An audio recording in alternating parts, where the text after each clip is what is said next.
Merci. Digues Mermat, bienvenue. Donc tu es le président de Angels de la Terre. Si. Est-ce que tu peux présenter Eh bien, les Angeles de la Terre, c'est une association culturelle créée en 2001, qui à l'origine était un groupe de supporters de l'équipe de rugby de Perpignan, de l'USAP, parce qu'on considérait que c'était un bon moyen de toucher un public plus large, au-delà des cercles habituels du catalanisme. Ensuite, les Angeles ont organisé des actions et activités culturelles et ont créé un collectif de musiciens qui regroupe une centaine de formations de Catalogne Nord. Et aujourd'hui, on est aussi un collectif de photographes. C'est pour ça qu'on présente justement aujourd'hui les images prises par ces photographes durant le référendum et le processus d'indépendance en Catalogne.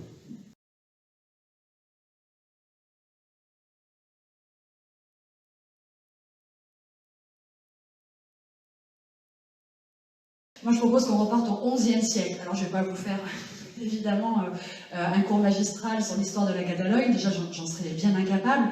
Mais c'est vrai que c'est important ce que tu viens de dire. Les gens se sont intéressés, ont commencé à entendre parler du processus d'autodétermination en Catalogne depuis 2 ans environ. Ça, c'est vrai, depuis ce fameux référendum du 1er octobre. Mais ce qui est important, c'est comprendre comment est-ce qu'on en est arrivé là. Pour bien comprendre ce qui est à l'œuvre en Catalogne aujourd'hui, c'est vraiment nécessaire de pouvoir, à mon sens, remonter l'histoire avec un grand H. Parce que c'est vrai que si on s'en tient à ce qui est relayé par la presse française, j'ai envie de dire même la presse parisienne, ils vont se plaire à dire que le sentiment indépendantiste catalan, il date d'il y a 2 ans, 3 ans, 4 ans, et qui va s'originer sur un fond très égoïste d'un point de vue économique, puisque on ne se lasse jamais de dire que la Catalogne est la région la plus prospère d'Espagne et qu'ils veulent garder leurs sous pour eux. C'est souvent ce discours qui va être relayé par les médias français. Je ne suis pas paranoïaque, on a tous Donc voilà, il est bien évident que l'indépendantisme catalan, c'est le fruit d'un long processus. Et quand je vous dis qu'on va remonter jusqu'au XIe siècle, je ne déconne pas, c'est vrai.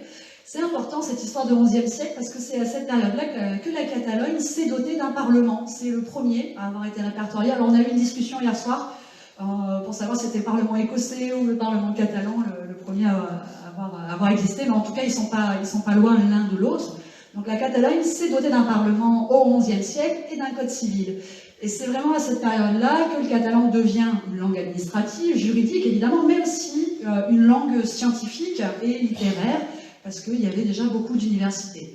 Alors il a fallu attendre un petit peu, il a fallu attendre 1359 pour qu'il y ait la première élection du premier président de Catalogne. Je ne sais pas si on se représente ça, le premier président de Catalogne, il date de 1359.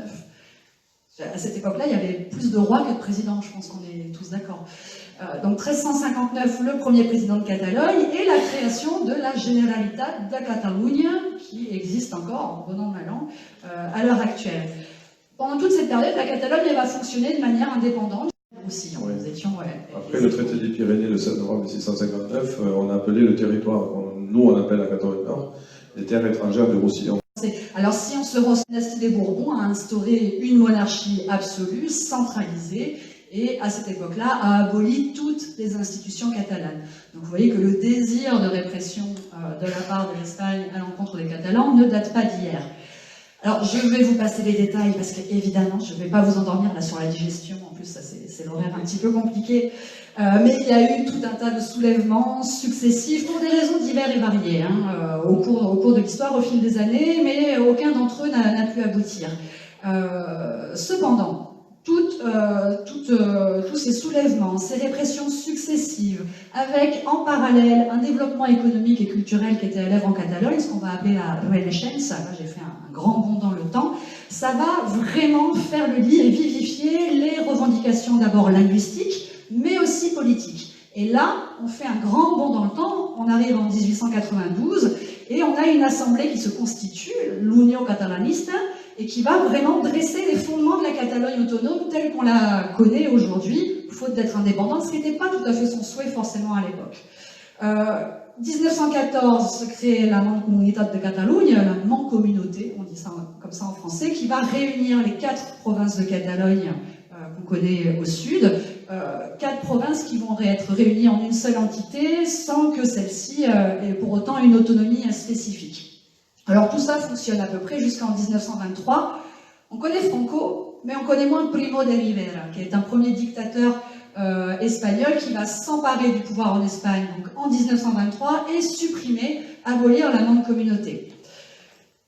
On avance un petit peu dans le temps, hein, on avance progressivement, on arrive en 1931, la Catalogne proclame sa République catalane qui précède finalement la proclamation de la République espagnole en 1932. Donc, la Catalogne obtient le statut d'autonomie qu'elle demandait depuis 1892. Depuis 1892, elle attendait ce statut d'autonomie. On continue l'histoire, celle-là vous la connaissez très certainement. La guerre civile espagnole éclate en 1936. La Catalogne, qui est républicaine, finit par tomber aux mains de Franco. Et cette histoire, vous la connaissez certainement. Lluís Companys, qui était le président de Catalogne à l'époque, s'est exilé en France puis en Bretagne et se fait arrêter par la police française, Gestapo, livré aux autorités franquistes. Il a été torturé puis fusillé. Et ce qu'il faut bien garder en tête à propos de Lluís Companys, c'est qu'il demeure à l'heure actuelle le seul président démocratiquement élu à avoir été exécuté en Europe pour des raisons politiques. C'est le seul, il y en a pas d'autres. Alors c'est pas un record, on s'en serait bien passé, mais c'est quelque chose qu'on communique pas forcément. Il va de soi que durant toute la période du franquisme, la Catalogne a perdu son statut d'autonomie. Il faut savoir que le catalan a été interdit. On se trouve là dans un festival aujourd'hui de littérature. Il faut savoir que les livres en catalan ont été brûlés, il y a eu des autodafés, les imprimeurs ont été persécutés, censurés, les auteurs contraints à l'exil. Ça a été, évidemment, c'est un euphémisme, une période plus que compliquée. Alors cette période, on a l'impression qu'elle s'est arrêtée avec la mort de Franco en 1975. On va se mettre en place ce qu'on a appelé à l'époque la transition démocratique. Je reviendrai dessus un petit peu plus tard après le documentaire. Mais bon, dans cette transition dite démocratique, un nouveau statut d'autonomie est accordé à la Catalogne en 1979. Donc la Catalogne est autonome. Ce qu'il faut essayer de comprendre maintenant, c'est comment est-ce que la Catalogne est passée d'une revendication d'autonomie vers une revendication d'indépendantisme. C'est vrai, si on est factuel, il y a encore quelques années, il y avait 15% de personnes indépendantistes en Catalogne, alors qu'à l'heure actuelle, on est à 50%, voire plus. Ce qu'il faut savoir en Espagne, et ça on a parfois du mal à se le représenter quand on vit sur le territoire français, c'est qu'il y a plusieurs régions autonomes en Espagne, et que chacune a son fonctionnement propre, et des fonctionnements qui évoluent dans le temps. Les Catalans, eux, ils ont souhaité, comme ils ont le droit, modifier leur statut d'autonomie pour se rapprocher du statut d'autonomie qui était accordé aux Basques.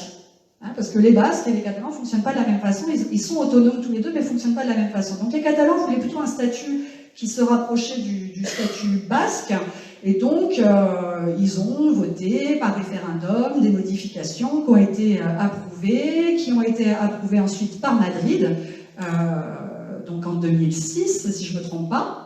Donc c'était validé, voilà, le statut d'autonomie de la Catalogne. Et après, ils sont revenus en Catalogne, il y a eu un référendum sur ce statut qui avait été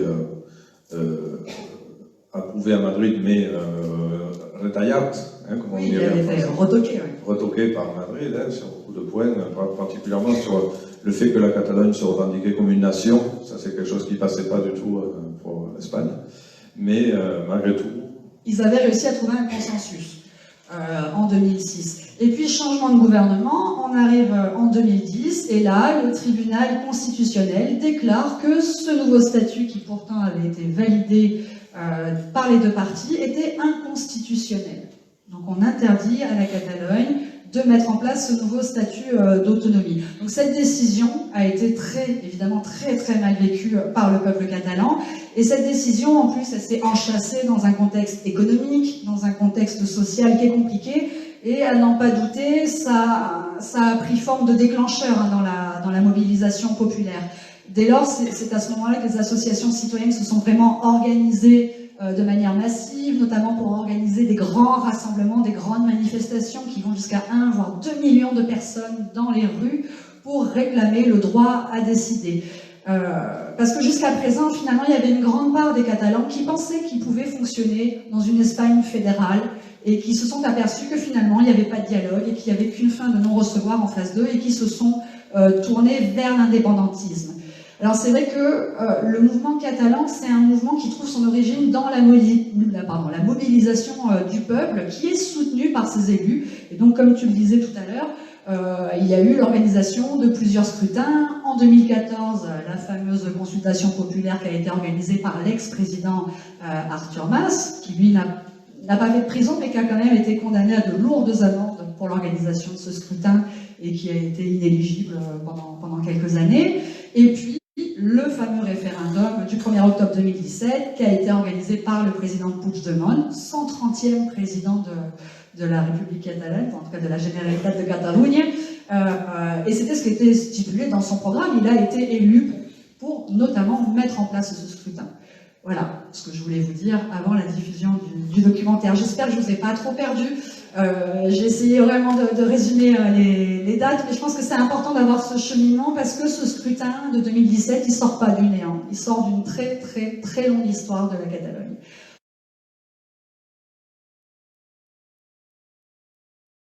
L'Espagne retire l'autonomie en réponse à cette proposition de dialogue et fait emprisonner les différents leaders indépendantistes. Donc ils sont emprisonnés pour rébellion et trahison. Donc certains ont été emprisonnés, d'autres ont été contraints à l'exil. Et il faut savoir qu'à l'origine, les peines de prison qui étaient demandées allaient de 10 à 25 ans de prison. Alors peut-être que vous avez suivi un petit peu les procès, c'est un petit peu compliqué hein, quand on n'a pas la télé catalane ou la télé espagnole, ils ont été retransmis en direct, mais la télé française n'en a pas vraiment fait cas. Les procès ont eu lieu, je vais juste vous dire quelques mots sur le tribunal suprême espagnol, parce que c'est un tribunal qui est extrêmement particulier. Il faut savoir qu'il est composé, comme tout tribunal, d'un parquet, qui est composé de magistrats qui sont nommés sur proposition du gouvernement. Il y a évidemment les avocats de l'État, les hauts fonctionnaires qui sont chargés de défendre les intérêts de l'État. Et particularité de ce tribunal suprême, il y a une accusation populaire qui peut être portée par n'importe qui, y compris un parti politique. Et dans ce procès-là, le parti politique qui s'est constitué accusation populaire, c'est le parti d'extrême droite franquiste, Vox. C'est un procès qui a été arbitré, notamment par l'extrême droite. Alors je parle, tu compléteras hein, tout ça, j'imagine. Bon, je voudrais préciser d'abord sur ce que tu viens de dire.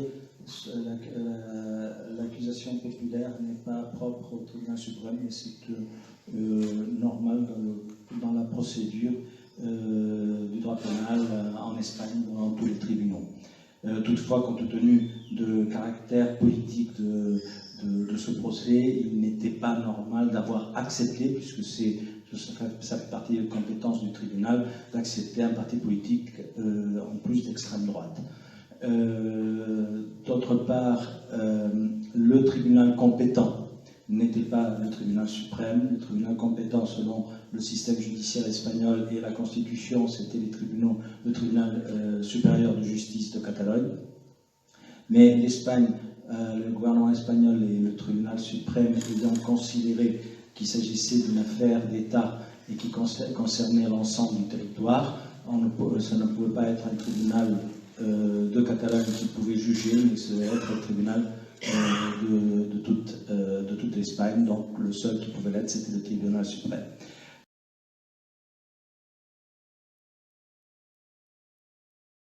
Vous ne les avez pas vus dans ce reportage, mais il y a deux personnalités, Jordi Cuixart et Jordi Sanchez, qui sont présidents de l'ANC, dont tu es représentant en France, et d'Òmnium Cultural, ce sont deux associations civiles. Eh bien, eux sont en prison, et on verra au moment des verdicts qu'ils ont écopé d'une lourde peine, et le chef de l'accusation, à leur rencontre, je le lis tel quel, juste traduit de l'espagnol, utilisation de leur position pour permettre la manifestation de protestation du 20 septembre 2017. C'est-à-dire qu'on a des présidents d'associations civiles qui sont emprisonnés, à l'heure actuelle, on fait 2 ans de préventive, et l'un compris 9 ans, si je ne me trompe pas, pour avoir appelé à manifester pacifiquement sans débordement de violence. Ça, c'est la société civile. Ensuite, en prison, depuis 2 ans en préventive et aujourd'hui condamnés, on a des membres du gouvernement catalan. Alors, je ne vais pas tous les passer un par un, hein, mais prenons-en juste quelques-uns, notamment Jordi Turull, qui était porte-parole de la Generalitat de Catalunya. Lui, il a été incarcéré au motif d'organisation matérielle du référendum, c'est-à-dire qu'il a organisé les bureaux de vote, les outils informatiques, et d'avoir incité le peuple à se rendre aux urnes. Donc ça, en Espagne, c'est interdit. On n'a pas le droit de faire ça. Voilà. On peut prendre de la prison pour appeler le peuple à aller voter. Pas à voter oui, juste va voter oui ou va voter non, mais va voter. Voilà. Il est en prison pour ça. Si on prend le cas de Raúl Romeva, qui était ministre des Affaires étrangères, alors lui c'est assez spectaculaire, il est en prison parce que on l'accuse d'avoir autorisé le vote des Catalans vivant à l'étranger, et tenons-nous bien, il est accusé de prévenance à l'égard des observateurs internationaux. La prévenance à l'égard des observateurs internationaux en Espagne, en Catalogne, c'est un délit. On n'a pas le droit de faire ça. Et prenons pour finir juste le cas de Carme Forcadell, qui était présidente du Parlement de Catalogne. Elle a été accusée d'avoir soumis au vote des parlementaires des lois favorables, éventuellement favorables à l'indépendance, d'avoir permis le débat et d'avoir permis le vote de ces lois au Parlement. Donc voilà, ça ce sont des chefs d'accusation pour lesquels ces personnes ont été poursuivies. Donc ce qu'il faut bien comprendre dans ces chefs d'accusation, ce sont ces personnes qui, de par leur fonction politique ou associative, sont accusées d'avoir généré un climat propice à la survenue de violences. Donc c'est vraiment des fonctions institutionnelles qui sont jugées et qui sont incarcérées, et non des personnes qui sont poursuivies par l'État espagnol. Et juste quelques mots, parce qu'elles sont censées avoir généré un climat de violence, il a fallu aller les chercher, les actes de violence. Là, ce que vous avez vu à l'écran, il me semble que la violence vient surtout de la répression. Mais le peuple a été accusé, alors je vous dis, d'avoir constitué des murailles humaines. Si on le traduit, ça donne ça. Donc c'est des sittings. Donc ça, on n'a pas le droit de faire des sittings, des murailles humaines, c'est violent. D'avoir jeté des projectiles. En l'occurrence, c'était des avions de papier. Sur la Guardia Civile, d'avoir dégradé du matériel, donc ils sont montés sur des voitures, notamment les 2 Jordi dont on parlait tout à l'heure, ils sont montés sur une voiture de la Guardia Civile pour appeler au calme et même appeler à la dispersion de la manifestation. Et bien eux, ils sont accusés de ça, c'est violent, sachant qu'en face, sur la voiture de la Guardia Civile d'en face, il y avait toute la presse qui était debout pour filmer sur les voitures et que la presse n'a évidemment pas été poursuivie. Il y a aussi le fait d'avoir épandu du liquide vaisselle sur le sol pour faire glisser les forces de l'ordre, enfin, etc., etc. Des regards de haine. Il paraît que les Guardias Civils ont été traumatisés par les regards de haine jetés par les Catalans et qu'ils ont comme ça un syndrome de stress post-traumatique. Là, la nuit, ça leur revient.